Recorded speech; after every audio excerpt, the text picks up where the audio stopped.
Our story begins with our protagonist Jang Wu learning to code and design on his own. He didn't have a team and single-handedly designed a game. Tiredly, he leaned back in his chair, assuring himself that in 2 more months he would be done, and his efforts would undoubtedly bring him fortune. Suddenly, his phone rang. It was Ma Chun-chun. He answered the call and Ma demanded to know when he intended to pay his rent. He asked her for a few more days, promising that his game would earn him substantial money by then. Ma reminded him that she had been hearing this for 3 years. Only 10 people had bought his previous game, Doomsday, and the sales of P-Man were even worse, as she was the only buyer. He replied, somewhat sadly, that it was simply because they lacked good taste. Ma retorted that he was the one with poor taste and warned him that if he didn't pay by tomorrow, he should prepare to be evicted. Checking his balance, he found he only had 558 RMB. The sight was frustrating, but he figured if he was thick-skinned enough, Ma wouldn't be able to do much. Resolute, he began typing again, planning to speed up his work and finish the game quickly. Suddenly, his computer shut down and a surge of numbers appeared on the screen. Messages about designing the monster's image, finalizing plots, adding more codes, and fixing bugs popped up, surprising him.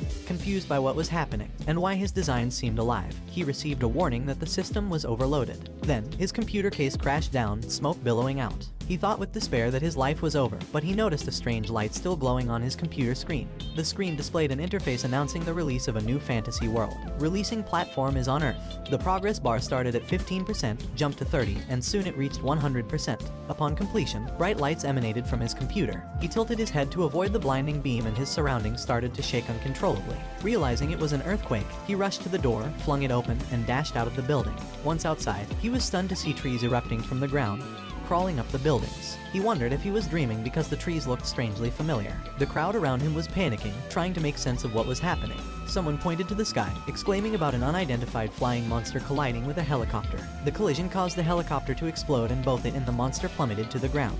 As people shouted and fled from the falling debris, a little girl was pushed over and fell to the ground. As she opened her eyes, she saw the monster hissing at her. He was stunned to see it because it was the monster he had designed. Its name was a hippogriff, with an eagle's upper body, a horse's hindquarters, and feathers as hard as steel. Its danger level was sea level, and its special ability was the ripple scream. The hippogriff stood up and screamed angrily at the people. He ran toward it, knowing it was a bad situation. The hippogriff opened its mouth while looking at a little girl. She closed her eyes in fear. Fortunately, our protagonist grabbed her in time and dragged her away while the hippogriff started to use its ripple scream.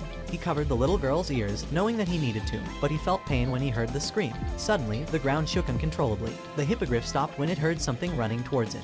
When the hippogriff looked back, it saw red shining eyes coming at it. It was another furious monster. Then, it stabbed the hippogriff before it could even react. He saw this and realized that it was the monster named Unicorn Wolf.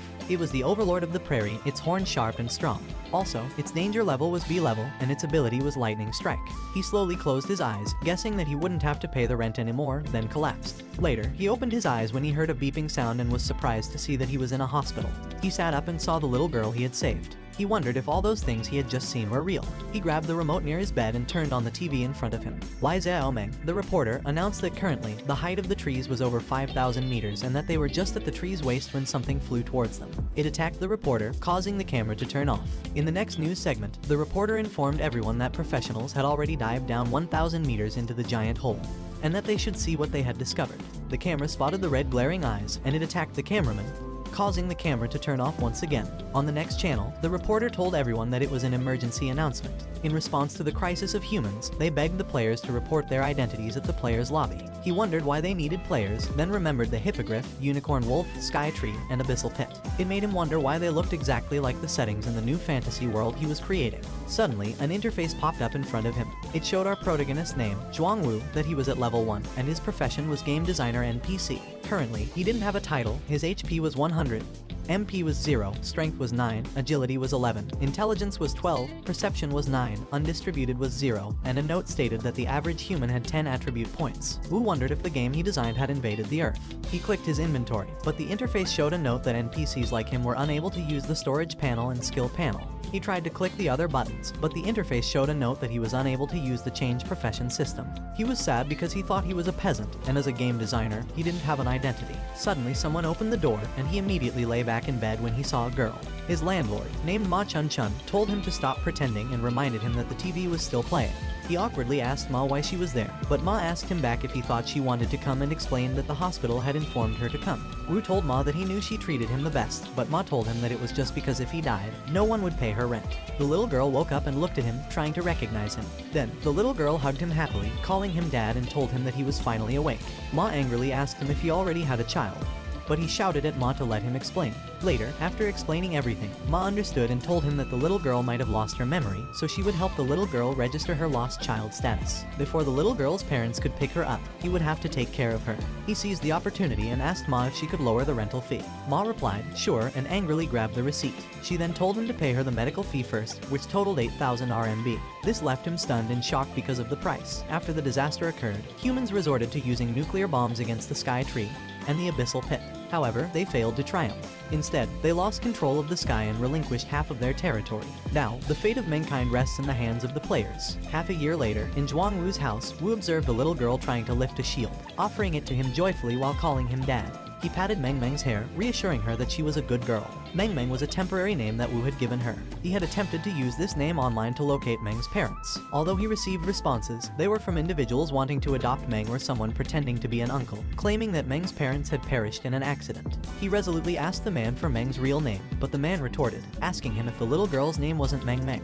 He further claimed that thanks to Zhuang's report, their city had apprehended a large group of child kidnappers. 6 months had passed and Meng's memory was still fragmented, with her parents yet to come and collect her. Fortunately, Meng was a well-behaved child who often helped with chores, though she often ended up accidentally breaking things. This infuriated Ma, resulting in Wu being charged for repair fees, 1,000 RMB for the television and 3,000 RMB for house repairs. Wu had once considered sending Meng to an orphanage, but when she tearfully called him dad, he was moved to comfort her, telling her that they should go home. The new fantasy world comprised 2 main monster areas, the underground and the wilderness. The underground monsters were notably formidable, while the wilderness monsters were marginally weaker. Wu arrived at a prairie near S City. He placed his shovel on the ground and began to dig, not stopping until he had reached the hidden monster. The creature lunged into the air to attack him, but Wu defended himself with his shield.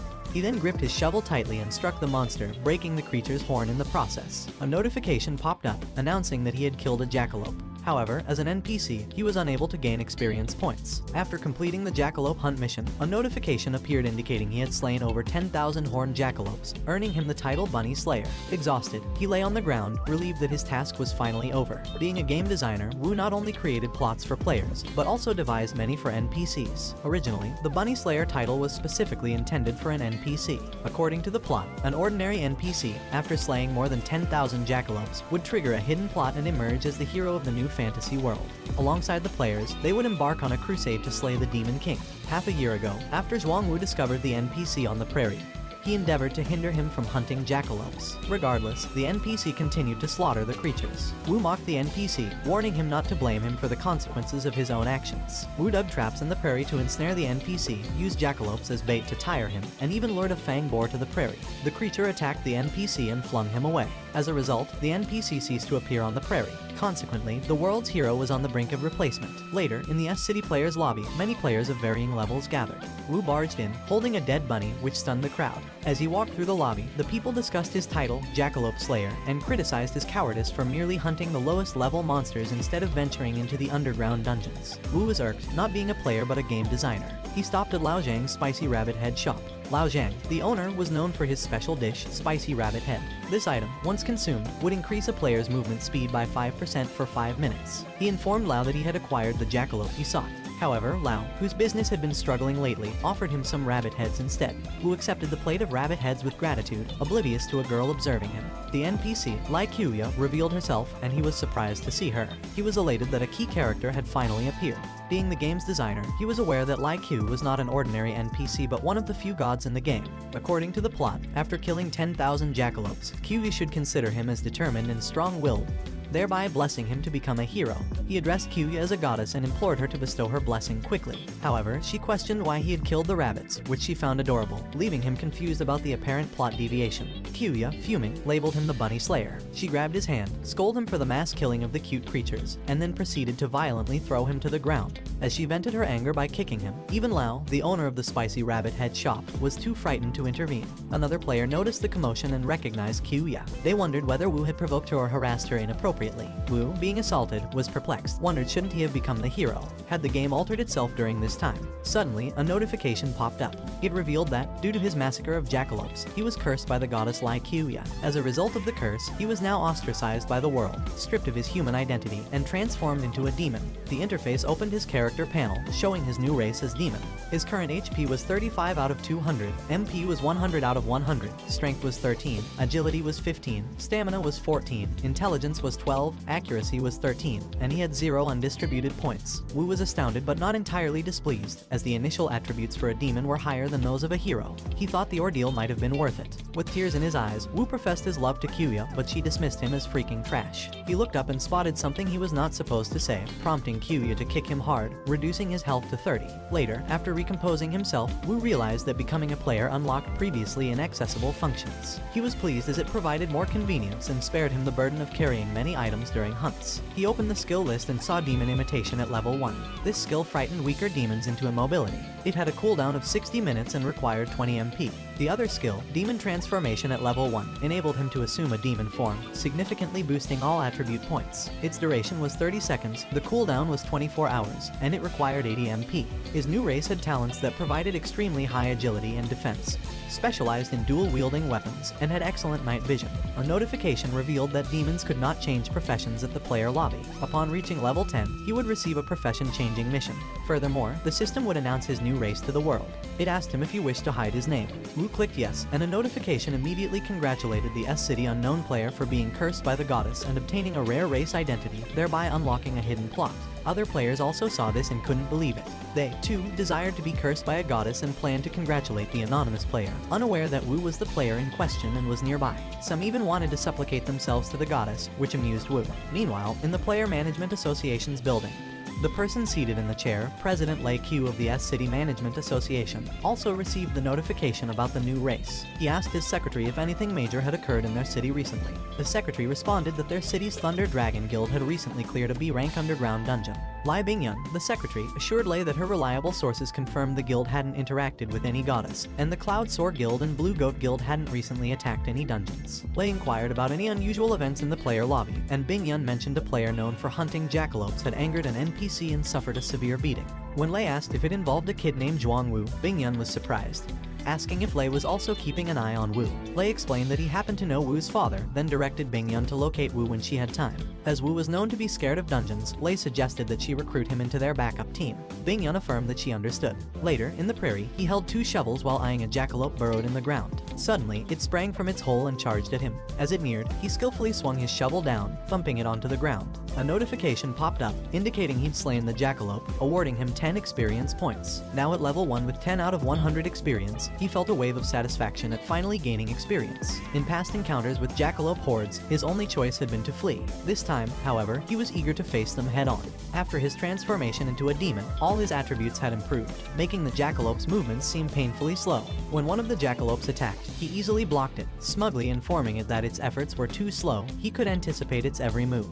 He seized its ears, grinning ominously as it collapsed. The subsequent notification revealed that he'd leveled up to level 2. Gazing at the defeated jackalope, he recalled his racial abilities. Without hesitation, he activated his demon intimidation skill, shocking the jackalopes and making them faint from fear. He vanquished the prone jackalopes and added them to his inventory, simultaneously leveling up. Days passed as Wu hunted jackalopes, his level eventually reaching 6. However, as his level increased, the experience offered by these low-level monsters decreased. He concluded that hunting jackalopes had become pointless for gaining experience and decided it was time to hunt higher-level monsters. Although the original game design gave players only 1 undistributed attribute point per level. In this world, warriors typically boosted their strength, assassins honed their accuracy, and magicians elevated their intelligence. Wu pondered which attribute to enhance. As he looked up, a gigantic creature in the distance caught his eye, shocking him. It was the Jackalope King, a level 10 prairie wild boss with a horn as hard as steel. Known as a D-level creature, its special ability was Bouncing Crash. Staring at it as it consumed a boar, Wu felt a jolt of fear. The Jackalope King was the first boss he'd designed for new players in this fantasy fantasy world. With its high HP, resilient skin, and terrifying speed, it was a nightmare for novices. The only realistic strategy for rookies and low-level players was to use a bow to attack it from a distance. Regrettably, all he had was a shovel, leaving him regretting his initial design. Deciding on agility, Wu added his 6 undistributed points, raising it to 21. As a demon player, he was physically superior to an average novice. For the pride of a demon, he resolved to challenge the Jackalope King. However, he quickly retreated, jesting that he was kidding, and derided the Jackalopes as a bunch of stupid rabbits. Enraged, the Jackalope King bellowed. Wu retorted, questioning whether it truly thought he would fight and reminding it of his numerical disadvantage. The Jackalopes emerged from their burrows, chasing after him, led by the Jackalope King. The king prepared to use its bouncing crash to impale him with its horn. Wu sidestepped in the nick of time, narrowly avoiding a second attempt as well. He taunted the king, effortlessly evading its subsequent strikes, all while daring it to land a hit, his high agility allowing him to dodge effortlessly. Furious, the king summoned the Jackalopes and ordered them to attack. Wu halted upon hearing the noise and turned back to see a horde of Jackalopes led by the king hot on his trail, making him panic. In a stuttering voice, he alerted others that the wild boss, the Jackalope King, had appeared and advised them to retreat swiftly. However, instead of fleeing, the other players seemed thrilled at the opportunity to secure rare loot dropped by the king. They assured Wu that they'd join him, but rather than aiding him, they were also pursued by the Jackalope pack. The players cursed Wu, but he merely grinned, excusing himself to prepare a meal for his child. He bid them farewell, leaving them baffled by his impressive speed and swearing vengeance on him for their current predicament. A few hours later, within Ma's building, he opened his apartment door and was welcomed by a cute Meng. She rushed to hug her father excitedly. He asked her what she did at home today and Meng replied that the landlady had given her a picture book. After Jang Wu adopted Mang Mang, landlady Ma Chun often visited, helping to take care of Meng. Ma also warned him sternly not to behave improperly towards Meng. As they greeted each other cheerfully, their stomachs growled with hunger. He assured Meng that he would prepare dinner. Since becoming a father, he had learned to prepare all sorts of fried rice dishes, such as egg and dried radish fried rice, ham fried rice, tomato fried rice, and more. However, when he opened the cabinet, it was bare. He checked the refrigerator and found it was empty too, leading him to realize they had run out of food. Meng saw her father's disheartened look and tugged at Wu's shirt. She cheerfully told him that she wasn't hungry. Observing her, he was reminded that Meng's diet for the past half year had been nothing but mustard with rice, white sugar with porridge, and a single loaf of bread shared between the two of them. He apologized to Meng with a heavy heart, realizing she hadn't lived a good life since he adopted her. He asked if she wanted to eat fried chicken, to which Meng excitedly replied that she did. However, her excitement faded as she remembered something and told Wu that she didn't want it after all. When Wu asked why, she explained that if they spent too much money, he wouldn't be able to pay the rent. Wu acknowledged that he still owed Ma 3 months' rent, maintenance, and medical fees, but reassured Meng that they could afford a lavish feast today, even though his balance was a mere 121 RMB. He assured Meng that from that day forward, they would bid farewell to poverty. He then ordered a set of chicken that cost 120 RMB. He knew that in the post-disaster world, the player had become everyone's idol and many people admired them. These individuals either had a strong physique or unexplainable healing abilities, but most importantly, they were all wealthy, and as long as they possessed the player identity, they could enter dungeons. He also knew that unlike wild monsters, underground monsters dropped monster crystals. One E-level monster crystal could be exchanged for 500 RMB, a D-level crystal for 1000 RMB, and a C-level monster crystal for 2000 RMB. This made him believe that becoming a player could also make him rich. Soon, someone knocked on their door to deliver their Silver Arch family meal set. Wu and Meng ate it with fervor, tears streaming down their faces. As night fell, he tucked his sleeping Meng into bed, carefully pulling a blanket over her. He heard her mumble happily in her sleep about how lovely the French fries were. Subsequently, he returned to his computer desk and checked the chat forum. He saw news that at 4 p.m. that afternoon, the Jackalope King had appeared in the city's suburbs, causing a rabbit horde. 4 players were attacked by the swarm of rabbits and hospitalized. Fortunately, they were rescued in time and their lives were no longer in danger. He was relieved that the players with him hadn't perished. If they had, he would have been plagued by guilt. The top and trending posts on the forum were all written by him. After the disaster, Wu had been doing his best to assist others in this way. To the players, Wu was akin to a god. However, there were occasional accidents, like the incident where 50 people entered the dungeon and only 2 survived. According to one survivor, the team leader had over-relied on the dungeon guide and had failed to adapt. Players asked if the God's Guide was truly helpful, but he knew that it was his worst guiding failure ever. This failure had led to the creation of multi-level dungeons and a new boss. He understood that it was all due to the system's updates and additional content in the game. In their harsh world, even if they succeeded 99 times, a single mistake could mean the end for them. After that incident, Wu gradually stopped uploading guides. The following day, he arrived at the prairie on the outskirts of S City. Aware of his current financial difficulties, he knew he needed to find a way to generate income. He loudly declared that he could forego a meal, but he couldn't bear to see Mang do the same. Surveying the boars nearby, he realized he was currently at level 6 and needed to reach level 10 by that morning. Therefore, he resolved to undertake the profession-changing mission, venture into the underground dungeon, and gather monster crystals. He also understood that those fang boars were extremely aggressive and moved in packs. They didn't drop any crystals, making hunting them a futile endeavor, and this was why few players showed interest in them. However, unbeknownst to others, he had secretly included additional rewards in the game during its creation. Normally, hunting the same monster repeatedly would yield diminishing experience points, but after defeating 100 fang boars, a player's experience would double. With his trusty shovel, he struck a level 3 fang boar cub, understanding that reaching level 10 swiftly depended on his current hunt. A notification popped up, informing him that he had successfully killed a fang boar cub, earning him 10 experience points. Energized, he continued his hunting spree. He felt a sense of pride looking at the felled boars but was taken aback when he noticed a group of massive, angry boars behind him. He fled, apologizing to the boars in hot pursuit, but they persisted. A notification indicated that his demon imitation skill had been reset. Halting his flight, he slowly turned around, addressing the boars, indicating that it was now his turn to retaliate. Activating his demon imitation skill, he leaped towards the boars, causing them to collapse in fear. He methodically finished them off with his shovel, earning 50 experience points for each boar, helping him reach level 10 with ease and triggering the profession-changing mission. Upon accessing the game's interface, he was relieved to see that he had finally achieved level 10. Although it had taken him half an hour longer than expected, he still had ample time. His demon race profession-changing mission was to clear the Demon Wolf dungeon located on the northern side of the Sky Tree within 60 minutes. The Demon Wolf dungeon was an E-level underground dungeon, suitable for teams of 5 players who had already changed professions and had levels ranging from 10 to 20. In this new fantasy world, there were 2 types of dungeons, underground dungeons and fixed underground dungeons. Fixed underground dungeons had set locations and physical gates. The monsters within these dungeons could not escape, and once players cleared these dungeons, they would reopen. On the other hand, random underground dungeons were spatial cracks that could randomly appear in the wilderness or the city. If left uncleared for too long, the monsters could exit these dungeons and invade the earth. Moreover, these dungeons would vanish once players had cleared them. He felt the difficulty of the profession-changing mission was hellish and suspected that the system was intentionally targeting him. After humanity had unleashed nuclear weapons on the Sky Tree, it formed a circular defense shield that blocked all technological devices. If a car approached the Sky Tree, it would spontaneously combust. If a battle jet flew into the shield, it would lose its propulsion, and no signals could penetrate the shield. Thus, horse-drawn carriages were the most common mode of transportation around the Sky Tree, offered free of charge by the Management Association for players. Climbing into a carriage, he admired the picturesque prairie, reflecting that nature could thrive better without human interference. Eventually, they reached their destination, and he was elated to finally arrive at the Demon Wolf dungeon. As was the case in many MMORPG games, some players would halt their level progression to assist other players in exchange for money. These players advertised themselves as a carry team and promised to provide crystals and equipment to those willing to join them. Understanding the need to clear his mission within an hour, he contemplated enlisting some players to aid him. One player informed him they had a slot available and asked if he wished to join. When he inquired about the cost, the player responded that it was 20,000 RMB per journey, with a promotional offer of 6 rides for the price of 5. The price stunned him, and he declined.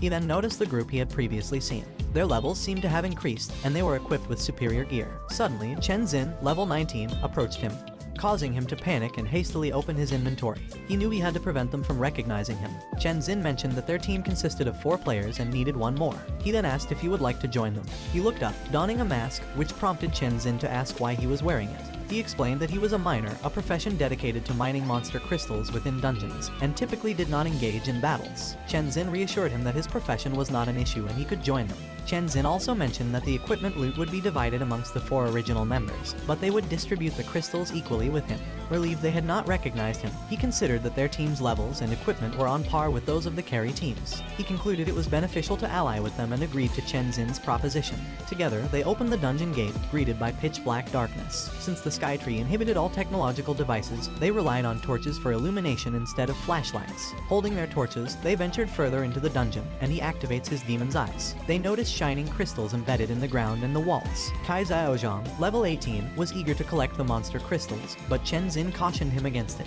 A wolf emerged from the dark, its red eyes glaring at them with hostility. It was a level 12 armored demon wolf. Chen Xin warned his team about the armored demon wolves and instructed them to ready themselves for battle while he drew the wolves' attention. One of the wolves lunged to attack them, but they released an arrow and struck it just as Chen Xin was closing in on it. Subsequently, Chen Xin decapitated it. Another wolf pounced on Chen Xin, but luckily Qi Zhenzai unleashed her magic in time, striking the wolf before it could attack Chen Xin. Chen Xin informed his team that both demon wolves had been dispatched and advised them to restore their energy before moving forward. He then addressed Wu, warning him about the dangers ahead and suggesting that he stay behind to mine. Then Chen Xin's team proceeded to continue, leaving him thinking that even though Chen Xin's group had good equipment, it was impossible for them to clear the Demon Wolf dungeon within an hour. He started digging with his shovel, knowing that the boss was very close to the entrance, just right underneath him. A minute later, his shovel reached the underground. He descended using a rope, but as soon as he set foot on the ground, he was greeted by a wolf.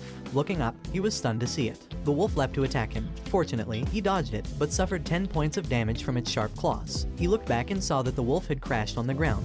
He opened his inventory, aware that at times like these, he had to use it. Then he showed the wolf the dead jackalope, surprising it. The wolf's fierceness immediately changed into puppy-like behavior upon seeing the jackalope. He threw the bunny to it, knowing that the armored demon wolves, living in dungeons, had a poor diet and were irresistibly drawn towards jackalopes. He took his chance and continuously stabbed the armored wolf's belly, knowing that its weak point was the stomach. Then a notification popped up, informing him that he had killed an armored demon wolf and obtained 100 experience points. He was glad that he gained a lot of experience and could also get a crystal, so he decided he should level up there. Suddenly, he heard something approaching from behind him. Turning around, he saw a swarm of wolves heading towards him. As they were about to attack him, he immediately jumped to the rope, shouting that he forgot the jackalope's smell would attract demon wolves. He ascended the rope swiftly, bidding farewell to the wolves. Once he reached the top, he told the wolves they couldn't follow him up there, but the wolves ran away, making him wonder why they left. He peeked at where the wolves had run and saw that they were surrounding Chen Xin's group. He felt genuinely sorry for the 4 of them, but he figured since they could survive the Jackalope King's attack,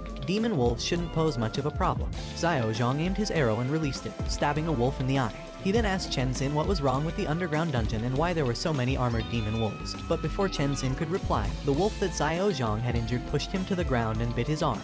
Looking closer, he saw that it was in berserk mode, making him wonder why the wolves were behaving this way when they hadn't provoked them. Chen Xin swung his sword at the wolf attacking Zhang while shouting at his group to focus on their duty and not to be dazed. Chen Xin called Jin Yun Kang and ordered him to heal Zhang first, to which Yun Kang immediately obeyed. Chen Xin then approached Qi Zenzai and ordered her to cast explosive fireballs at the wolves. Yun Kang wondered if they were cursed. Not long ago, they were hospitalized because of the Jackalope King and had just been discharged, but strange occurrences began to happen again in the E-level dungeon. Zenzai cast a fireball and attacked the wolves with it, but the wolves avoided it in time and leapt towards them to attack. Zenzai told Chen Xin that there were too many demon wolves and suggested that they should retreat.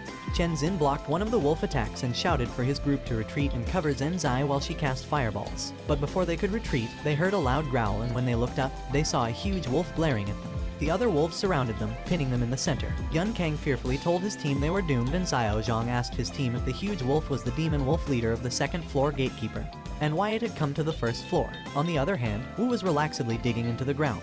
He was happy because the boss's room was right below him, but he stopped when he heard a loud growl from the first floor. He thought the 4 of them had good equipment and they should be fine, but he decided to take a look because he knew that the mission could wait, but it would be bad if Chen Xin's group died. He remembered that he had almost caused their deaths once. He quietly walked towards where the growl was coming from and saw that Chen Xin's group was surrounded by wolves. He planned to help them by luring the demon wolf leader away, thinking they should be able to deal with the remaining armored demon wolves. Suddenly, a bright red light shone from them, making him wonder what it was. Chen Xin revealed a weapon, shimmering brightly, an artifact known as the Fire Lizard's Madness Flame Dagger. This level D artifact imbues the wielder with flames. Its effects boost defense, attack, and recovery rate by 50% and last for 60 minutes, but are only available to players below level 20. Wu recognized this as a rare item dropped by the underground dungeon boss, which would usually disappear after a single use. Zhang informed Chen Xin that they had spent half a year's savings on it. Yun Kang pointed out that if others knew they'd used a D-level artifact in an E-level dungeon, they'd be mocked mercilessly. Chen Xin, however, retorted that they should wait until they had survived the ordeal to discuss it further. From a distance, Wu acknowledged that they didn't require his help. He knew that the D-level artifact could fetch at least 500,000 at the auction house, yet it was reserved for emergencies. Chen Xin's group was the first ever to employ a D-level artifact in an E-level dungeon. Checking the countdown of his mission, Wu noted there was only half an hour remaining. He needed to move swiftly. A minute later, he had finished digging the last underground passage and carefully descended. Landing in the Demon Wolf Dungeon boss room, he assessed his adversaries. The first monster, Double-Headed Wolf Thors, was a level 20 Demon Wolf Dungeon elite, known for its extreme cruelty. It was an E-level creature with a special ability known as Tear. The second creature, the boss monster named Half-Beastman Luca, was a level 25 with 2000 HP. Once a Half-Beastman chieftain, Luca had become corrupted and assumed the role of the Demon Wolf Dungeon boss. As a D-rank entity, his weapon of choice was a large axe. In an effort to make the exploration of this new fantasy world more exhilarating, Wu had sprinkled checkpoints and Easter eggs throughout the game. One significant Easter egg in the Demon Wolf Dungeon allowed players to reach the boss room without engaging in combat. Following the usual route, players would only reach the door of the boss room. However, Wu had dug a hole directly into the boss room to avoid waking the boss. He opened his inventory to find a roasted pig. Combining it with sleeping mushrooms, potent sleeping pills, and alcohol, he fashioned a sure sleeping medicine roasted pig. Slowly and deliberately, he approached the slumbering double-headed wolf with the doctored meal. He placed it near the wolf and hastily retreated. Awoken by Wu's movement, the wolf was taken aback by the sight of the roasted pig. One of its heads eagerly bit into the meal, causing the other head to grow angry and bite its counterpart. As the two heads bickered, Wu contemplated whether he should have brought 2 roasted pigs. Silently praying that the noisy dispute wouldn't awaken the boss, he anticipated the imminent onset of the sleeping medicine's effects. After a few tense minutes, the double-headed wolf collapsed, indicating the sure sleeping medicine roasted pig had taken effect. Wu quietly approached half-beastman Luca, knowing that despite its less potent physical power compared to the wolf, it maintained control through its D-level large axe and tornado dance / skill. The weapon, named half-beastman's large axe, had an attack power range of 35 to 50. Its special ability was the tornado dance / with a cooldown period of 30 minutes. This artifact, a treasured heirloom of the beastman tribe, was meant to be owned by the beastman chieftain. However, after becoming corrupt, Luca had stolen it and removed it from the tribe's domain. The weapon required a usage level of 25. Incredulous that he had set the requirement at level 25, Wu crept towards the axe, mumbling about wanting to punch himself. However, he froze as the boss stirred awake. Swiftly, he stashed the axe in his inventory. The boss prepares its fists, aiming for Wu, who managed to dodge. Still, the debris from the impact damaged him by 20 HP. Wary of the potent attack, Wu realized that a direct hit could have cost him half his HP. As the boss lunged again, Wu dodged and then sprinted away, pleading for a break to apply his buffs. He opened his inventory, consumed Lao Zhang's spicy rabbit head to boost his speed by 5% for 5 minutes, then activated his Bunny Slayer title skill, increasing his berserk strength by 10% for 10 minutes. Brandishing 2 shovels, he turned to face the boss, declaring the chase over. As the angry boss approached, a notification popped up, revealing only 14 minutes remained to complete the mission. Recognizing it was time for action, Wu prepared for the offensive. They were facing each other, while the double-headed wolf slept peacefully on the side. The creature lunged a fist to attack him, but he blocked it deftly with the head of his shovel. Gripping his shovel tightly, he slashed at the creature, dealing 15 points of damage. He quickly realized that the damage inflicted had no effect. To defeat the monster, he would need to land 200 hits of the same magnitude. For a team, this task wouldn't be difficult. If there was a warrior who could absorb the boss's strikes and provoke it, the other members could continuously attack.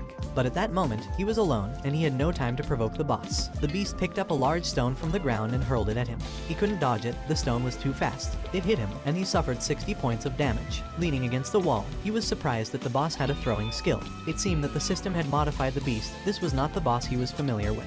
The creature grabbed the chain of the double-headed wolf, making him wonder why it had stopped attacking him. Suddenly, half-beastman Luca slapped the wolf repeatedly, surprising him. He opened the interface, berating the boss for its cowardice. He was fighting it alone, yet it wanted to call its teammate for help. Looking at his remaining points, he knew he couldn't let it wake the double-headed wolf.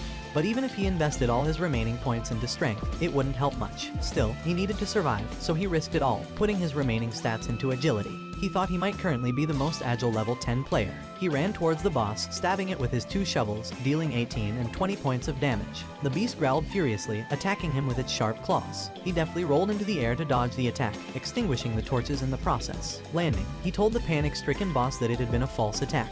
His original plan was to extinguish the torches, for in darkness, his demon eyes gave him a significant advantage. Confused and wary, the boss felt the eyes behind it, and immediately turned to block his attack from behind. Frustrated that it could still sense his attack, he spun in the air, shouting that the fight wasn't over yet.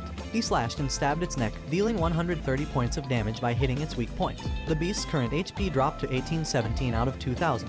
The creature punched back at him, but he disappeared swiftly. As it looked around, a shovel was launched at it. He stabbed at its weak point, the kneecap, slowing it down. Seizing the opportunity, he stabbed at its other weak point, the eye, reducing its eyesight. He dealt 120 points of damage. He stepped back as the beast collapsed on the ground, thinking about how effective his stealth attacks were in the dark. He ran towards the creature to continue attacking, but it reached for the chain on the ground, swinging it in a fit of anger. Unfortunately, the chain struck him in the stomach, throwing him harshly to the ground. He took 75 points of damage, leaving him with a meager 100 out of 250 HP. Painfully, he opened his inventory, cursing in anger. He grabbed his medicine just as the creature attacked again. He ran, the system warning him that the creature was adapting to the dark. He drank a mid-level healing potion, set to recover 100 HP within 10 seconds. Once his recovery was complete, he stopped running and faced the beast, ready to continue the attack. He leaped and struck its head with his shovel, then continuously hit it in the face, shoulder, hand, and chin until its HP dropped to 650 out of 2000. Suddenly, a notification popped up in front of him, stating that the HP of the Demon Wolf Dungeon's boss, Half-Beastman Luca, had fallen to a third, and it was entering Berserk mode. A few seconds later, it entered Berserk mode, and a notification popped up, warning him that he was being locked on. Swiftly, it launched its fist in an attempt to punch him. He blocked the blow with his shovel, unable to dodge, but his shovel was shattered, and the fist struck him directly in the stomach. Thrown back, he slammed into the wall hard, suffering 100 points of critical damage. Though badly injured, he understood that one more hit could potentially be fatal. Suddenly, it was on top of him, poised to deliver a killing blow, but he rolled aside in the nick of time. He then stood up and ran, taunting his foe by asserting that he too could enter Berserk mode. Opening the notification, he saw that he only had 4 minutes and 30 seconds to complete the mission, and his Berserk skill would be ready in another 12 seconds. Activating his trump card, he selected his Demon Race Transformation skill, as he was gradually enveloped and transformed into a demon form. His stats temporarily increased by 20%. The transformation lasted only 29 seconds, but during that time, his energy overflowed, and he believed that in his demon form, he might even be able to defeat a level 30 player alone. Beastman Luca, though in a berserk state, could still feel fear. In its eyes, Wu had become monstrous, huge, and formidable. It picked up stones and hurled them continuously, but Wu merely walked calmly towards it. When a massive stone was about to hit him, he caught it with one hand and crushed it. He then asked Beastman Luca if it was prepared for the beating that was about to come. Leaping into the air, Wu closed the distance to Beastman Luca, teasingly telling it to taste his serious punch. He then punched it hard in the face and chin. Each punch inflicted damage ranging from 130 to 170. He was aware that his state granted him immense power, but the duration was extremely short, a mere 30 seconds. If he failed to defeat Boss Luca within this time, the tables could turn again, so he couldn't afford to let his foe recover. Meanwhile, on the first floor of the Demon Wolf Dungeon, Chen Xin and his group lay exhausted. Xiao Zhang expressed relief at their victory, while Zhen Zai warned that her magic wand was on the brink of breaking. Suddenly, a loud growl surprised them. Xiao Zhang panicked, asking about the sound and whether there could be more problems. However, Zhen Zai surmised it was likely a monster fight happening below them. Chen Xin instructed his team to rest and stay alert. A minute later, they proceeded to the boss room, but a notification congratulated them for clearing the Demon Wolf Dungeon and eliminating the boss, Half-Beastman Luca. A puzzled Xiao Zhang asked his team how they had cleared the dungeon so effortlessly. On the other hand, in the Demon Wolf Dungeon's boss room, Wu leveled up 3 times. The notification congratulated him for completing the Demon Profession Changed mission. He was exhausted but relieved it was over. He then opened his inventory to check the boss drops, noticing an item called Weird Necklace of Unknown Level, Effect, and Rarity Level, but he inferred it was of high quality. He was pleased to see many magic crystals but was surprised to find a perfect quality blue crystal. He knew the ranks of crystals were divided into 3 sections: normal, pure, and perfect. The D-rank normal blue magic crystal had dim light and poor quality, while the D-rank pure blue magic crystal was brighter and of higher quality. The D-rank perfect blue magic crystal was even brighter, similar to a precious gem. Knowing its high value, he envisioned himself and Meng enjoying a lavish meal. Meng happily told him she loved her dad the most, making him really happy. He sighed at his broken shovels, realizing he needed to find a craftsman to make him a sturdy weapon. He was certain he had become accustomed to using a shovel. Holding the necklace from his inventory, he pondered why he was unable to appraise it and whether the game had added the necklace. Suddenly, he heard footsteps approaching the room where the double-headed wolf was sleeping peacefully. However, it stirred and raised its body, preparing to stand. He knew the game setting well once the stone door was pushed open. Thors, the double-headed wolf, would awaken. Frustratingly, even a surefire sleeping potion wouldn't work on Thors under these conditions. He muttered under his breath, cursing the designer who set up this system, but realized he needed to make a quick escape before the wolf noticed him. Swiftly, he leapt to a hanging rope, his exit strategy, and decided to let Chen Xin's group handle Thors as he had already eliminated the boss. Seconds later, the group opened the boss room door, puzzled to find the boss already defeated even though they hadn't yet opened the stone door. Zhen Zai remarked on the mysterious and strange nature of the dungeon, adding to their surprise. Their shock deepened as they discovered the half-beastman, Luca, dead on the ground. Xiao Zhang speculated that the double-headed wolf could have betrayed and killed the boss. Upon hearing this, the wolf, enraged, attacked them. They exclaimed that the dungeon was not only strange but also insane. Eventually, they managed to eliminate Thors, the double-headed wolf. Xiao Zhang admitted to his team that their venture into the dungeon had yielded a negative profit. They had lost an artifact, obtained only a few E-rank magic crystals and some trash items, and didn't even secure a decent weapon. Suddenly, a notification appeared before Chen Xin, indicating that their clear time for the Demon Wolf Dungeon was 58 minutes and 2 seconds, breaking the previous record. The system was set to globally announce this news, and it asked them if they wished to conceal their identity. They were momentarily speechless, but Chen Xin chose not to hide their identities. The notification then inquired if they wanted to give their squad a cool name. Chen Zia suggested Flame Lizard Squad. Shortly after, a global announcement congratulated the Flame Lizard Squad, Shen Chen Zim, Kai Xiao Zhang, Qiu Jin Zai, Jai Yun Kang, and Zhuang Wu for breaking the Demon Wolf Dungeon's record with a clear time of 58 minutes and 2 seconds. Each team member received the Wolf Hunter title. Upon reading the announcement, other players were impressed. Even though they knew the squad had used artifacts, they were still astounded by the short 58-minute completion time. Xiao Zhang told Chen Zin that their fame could secure them spots in some top guilds. The interface informed them that the Wolf Hunter title, which increased their attack power by 7%, was earned by clearing the Demon Wolf dungeon within an hour. They noticed Wu hydrating on the first floor and speculated that he must have scored big in the dungeon. They also spotted a few crystals on the ground. Xiao Zhang was annoyed, accusing Wu of digging for so long only to unearth so few. Wu apologized, explaining that all his shovels had broken. But Xiao Zhang still berated him. He complained about their rotten luck, dealing with an incompetent digger, and how the small number of magic crystals couldn't even cover the cost of the potions they used. Xiao Zhang reminded Wu that they had allowed him to get the title for free, so they claimed all the magic crystals and left him behind.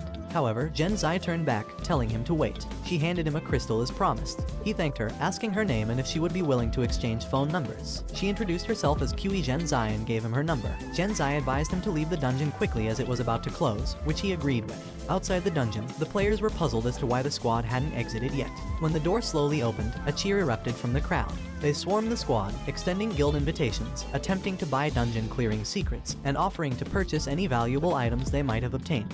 Preferring solitude to crowded spaces, he slipped away unnoticed, leaving Chen Zin's group and the crowd at the dungeon gate behind. He found a quiet spot to stop, confident that he wouldn't be disturbed. He opened the game interface, aware that he had completed the profession change mission, which meant he could now change professions. He knew that demon warriors were known for their strength and defense, with bodies as hard as stone that few weapons could damage. Demon hunters, on the other hand, had extremely high agility and attack power, capable of converting all agility into attack power, terrifying their enemies. Lastly, demon warlocks were renowned for their powerful souls, expertise in various healing spells, and ability to summon death spirits and skeletons. A powerful demon warlock could single-handedly take on an entire army. Being a Libra, he often struggled with decision-making. He understood that a demon warrior was essentially a tank, a demon hunter was akin to an offensive assassin, and a demon warlock was more of a summoner. He wished he could select all three and wondered if that was possible. The notification informed him that he could only choose one profession unless he obtained a hero certificate, which would allow an additional profession. He suspected that securing a hero certificate would require the goddess's help, but he decided against seeking her out for the time being, as he feared her wrath upon seeing him. He opted for the Demon Hunter, believing it was the most suitable for him, as it allowed him to convert all his agility to attack power when necessary. A bright light enveloped him as the notification confirmed his change of profession to Demon Hunter, indicating that his attributes had been altered. His current level was 13, with 120 experience points out of 38 needed for the next level. He held the titles of Rabbit Hunter and Wolf Hunter. His health points were 300, mana points 150, and his strength and agility had increased by 28, physique by 14, wisdom by 12, sense by 13, with 3 undistributed attribute points remaining. He also obtained a new skill called Hunt Mark, which allowed the Demon Hunter to tag a target. Within the mark's duration, the hunter would be aware of the target's location, deal double damage to the monster, and discern its weak point upon attack. This ability could only mark one target at a time. But upon killing the marked target, the Hunt Mark skill's cooldown would reset. Failure to kill the target would trigger a 24-hour cooldown, and activating the skill required 50 mana points. He was thrilled to acquire the Hunt Mark skill, considering it exceptionally useful for solo duels. Meanwhile, at the Player Association Management Center, Bing Yun reported to Lei Q that the Goddess Martial Artist Guild was engaged in large-scale combat at the Skyline Tree's western battleground against Dark Elves. Tragically, 40 players had died, the Goddess Martial Artist went missing, and the clan's co-leader was killed. The Goddess Martial Artist Guild is a unique profession. It is a battle-oriented guild under direct military jurisdiction. They typically abstain from dungeon raids, preferring to fight monsters on the front line. When Lei Q inquired about how widespread the knowledge of this incident was, Bing Yun assured him that, to prevent chaos and panic, the information had been contained. Lei Q's concern deepened when Bing Yun informed him that the higher-ups wished for them to dispatch other player guilds to the front line to provide support. Meanwhile, on the outskirts of S-City, a man was riding in a carriage passing through the Sky Tree Shield. As they crossed the barrier, his phone began to ring incessantly. Retrieving his phone, he noticed he had regained signal and saw a series of angry messages from Ma. She criticized him for his negligence as a guardian and informed him that Meng was ill and needed to be taken to the hospital. Later, at S-City's central hospital, Ma was peeling an apple beside a sickly Meng. who was resting on the bed. Wu burst through the door, anxiously asking about Meng's condition. Ma, clutching the fruit knife tightly, admonished him to speak quietly as Meng had just fallen asleep. Ma questioned his whereabouts over the past 2 days, pointing out that he hadn't noticed Meng's high fever. Wu replied that he had been busy trying to earn money. Upon being asked about his success, he excitedly told Ma that he had indeed managed to earn some. He expressed his relief at finally being able to pay the rent, medical fees, water leak repairs, and the cost of the TV that Meng had damaged. Skeptically, Ma pointed out that as his landlord for many years, she had only seen him accrue losses and had never seen him make any money. Wu then produced the perfect blue crystals from his inventory and suggested that she sell them, believing it would suffice. Ma questioned if he had been to the dungeons, but Wu merely replied that he wanted to be a miner. Suddenly, there was a knock on the door. A nurse asked which of them was a family member of Meng, as Dr. Zhu had some information to share. Both Wu and Ma responded simultaneously. After a moment of speechless mutual surprise, Wu suggested that he should go. A few minutes later, he found himself in Dr. Zhu's office. The doctor solemnly advised him to brace himself before handing over Meng's diagnosis. Stunned, Wu read the diagnosis revealing high levels of magic elements in Meng's body, consistent with magic element syndrome. Once, cancer was humanity's greatest health fear. Now, in the new era, magic element syndrome had assumed that role. Ever since the game invaded Earth, the air had been composed not only of nitrogen, oxygen, and carbon dioxide, but also a new particle known as a magic element. Most people remained unaffected by the magic element, but some bodies absorbed it from the air, causing an accumulation of magic elements that had numerous negative effects. These included continuous high fever, excessive sleepiness, loss of appetite, and even the appearance of black dots. Dr. Zhu informed Wu that current medicine couldn't cure the syndrome. Only protective treatment was possible. However, given Meng's body had 10 times more magic elements than the average patient, he feared even this may not be effective. Devastated, Wu sat on a bench clutching Meng's diagnosis. He understood that it was already a miracle that Meng was alive. However, he knew he couldn't surrender so easily. He decided to raid the burial ground, where there was a chance to find Lasso's tears, an S-rank item that could cure all illnesses. Named after the goddess of light and hope from the stories, it was rumored that her tears could cure any ailment. Such a curative item could only be found in the burial ground, a place that represented death. The dungeon had a difficulty level of C, a level restriction of 10 to 30, and only a single party capacity. He understood they couldn't form a team and would have to tackle the dungeon solo. Most players wouldn't be able to clear the dungeon, but he was confident that he wasn't the weakling who could only defeat horn rabbits any longer. He returned to Meng's room, and Ma asked him with concern about the doctor's diagnosis, and if Meng was alright. He explained it was just a normal fever, but the doctor said the money for the medical fees wasn't sufficient, and thus he needed to pay more. Outraged, Ma argued that they had already paid $3,000 that morning. She questioned whether they had exhausted their funds in less than a day. Ma reassured him that if money was tight, the rental fee could wait until after Meng had recovered. As Wu broke down in tears, he acknowledged Ma's kindness. Yet Ma replied that if it weren't for Meng, she would have evicted him long ago. Chiding him, she tapped him on his back and mentioned that he was covered in dirt. She insisted he should not touch her and go clean up quickly, as she intended to take care of Meng for the night.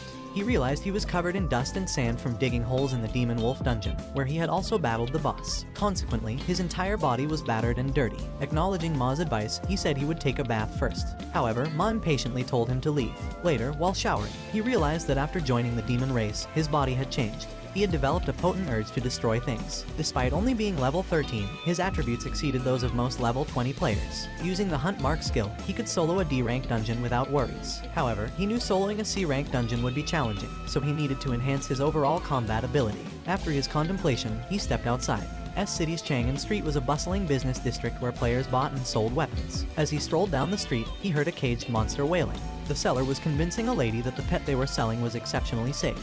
Then he pushed a button while instructing the lady to do the same. The monster got electrocuted and collapsed in its cage, severely injured. The seller assured the lady that in addition to the electric collar, they had removed all of its fangs to prevent it from biting people. Satisfied, the lady agreed to make the purchase. He knew the Earth was no longer what it used to be, yet humans remained the same. A minute later, he reached the Magic Crystal Exchange store. Looking at the exchange rate of crystals, he noticed a drop. Other players expressed frustration too, but they understood that they had no option as more and more players raided dungeons. He opened his inventory and retrieved several crystals. The employee greeted him and explained that the current price for E-rank magic crystals was 455 and D-rank was 965. He then asked if he was sure he wanted to proceed with the exchange. Pausing, he told the employee he had another magic crystal. Upon showing it, he inquired about its worth. The employee was surprised to see it and carefully examined it. He was informed it was a D-rank perfect magic crystal. Suddenly, a man behind him lamented that it was only a D-rank perfect magic crystal, good for crafting only a D-rank weapon. The man added that half a year ago, such a crystal would have been in high demand and worth more, with people clamoring to purchase it. The employee offered $10,000 for the crystal and asked his opinion. He agreed, stating it was not a problem. The employee thanked him for his business and assured him the payment would be transferred right away. After deducting the tax, a total of $133,200 was deposited into his account. Later, he visited Lao Cao's weapons store. He browsed around and noticed a Windfrost's long sword priced at $55,000 and a water crystal dagger costing $95,000. He exited the shop, loudly criticizing it for lacking elite equipment. However, the reality was he simply couldn't afford it. While walking down the street, he spotted shining blades lying on the ground. He picked them up, recognizing them as Baldur's Curse swords. With an attack power of 1445, it was a B-rank weapon with no level restriction. It could inflict additional damage on death spirits and could absorb death souls to enhance the weapon's attack power up to a maximum of 20 stacks. A human wielding the weapon would lose 10% HP. The sword was originally the god of light Baldur's, created from a type of parasitic tree's branches found around the Divine Land. After Baldur was betrayed by the gods, his weapon became cursed. Astounded by the three effects of the sword, he asked the seller about the price. The seller quoted $15,000. He argued that the weapon was not suitable for humans and questioned if the price wasn't too high. But the seller countered, stating it was a B-rank weapon and if he didn't want it, he was free to leave. He then pulled out a large axe from his inventory and asked the seller if he would consider a trade. The seller held the large sword and noted his axe was only D-rank. However, the seller agreed to the trade, admitting he had been trying to sell the sword for several days. As he walked away, the seller laughed at his perceived victory, thinking he had made a fantastic deal. Wu knew if the seller realized he wasn't human, he might have been shocked into unconsciousness. Still, the seller believed he had made a fortune and considered the axe a good trade. Later, he arrived at the hospital and found Mang and Ma asleep. He gently covered Ma with a blanket and walked to the nurse's station. He requested the nurse to upgrade room 27 to a VIP sick room. Well guys, that's the end of the video. If you like this video, comment part 2 in the comment section. Also subscribe to the channel, hit the bell and like the video. Thank you for watching and see you next time again.